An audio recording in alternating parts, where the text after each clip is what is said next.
Welcome back. He has given a lot over the past 20 years for those in the shadows of life on Skid Row in downtown Los Angeles. Now the Reverend Andy Bales, head of the Union Rescue Mission, is on his way to a new challenge in Iowa. He talks to us from downtown before he leaves. Reverend Bales, thanks for taking the time. Listen, everybody wants to know, the fundamental question is, how different is the homeless problem down at Skid Row today than when you arrived 20 years ago? It's really gotten bad. We went from 2,000 at one time. We got down to 1,000 people on the streets, but there's about 5,000 people on the streets of Skid Row now, and we're doing worse than ever. More people are dying of complications of homelessness than ever, and that's because our government, our state, our local city government has chosen to focus on helping a few in subpar, dangerous, filthy housing while leaving tens of thousands on the streets. And we've gone about it all the wrong way. We should immediately be getting anybody who wants to get off the streets. And then we should be working at innovative, immediate, imaginative, affordable housing. So that for people to understand, the policy has been, it's the policy that plenty of public officials have advocated for, and that is housing first.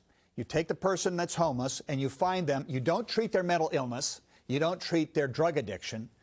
You find them a place to live or build them essentially an apartment, which we've been trying to do.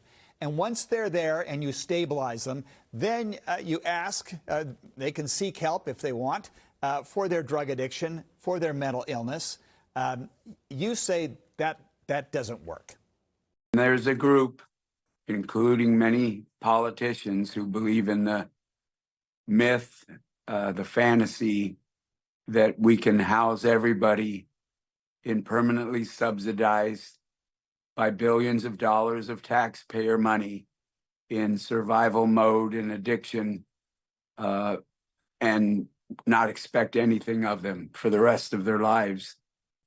Union Rescue Mission and others believe differently. We believe that people can make a comeback, they can bounce back, they can become brand new, they can recover, and they can get back to work, and they can get a place of their own, and they can become a part of a community. On this day, during the season of hope, talk to us a little bit about your hope and what you have learned and tried to do over these past 2 decades.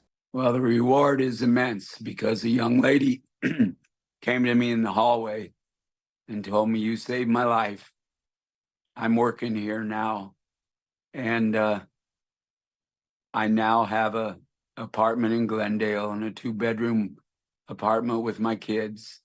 The frustrations have been, unfortunately, watching people suffer and die on the streets. Each precious soul that has died is a huge loss. I happened to stumble into human waste with a wound boot on years ago and got E. coli, staph, and strep, and lost my right leg eventually to a flesh-eating disease.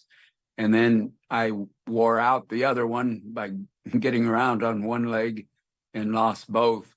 It's been this life-giving work that's kept me going. When you give and when you invest in people's lives, which is what is most needed,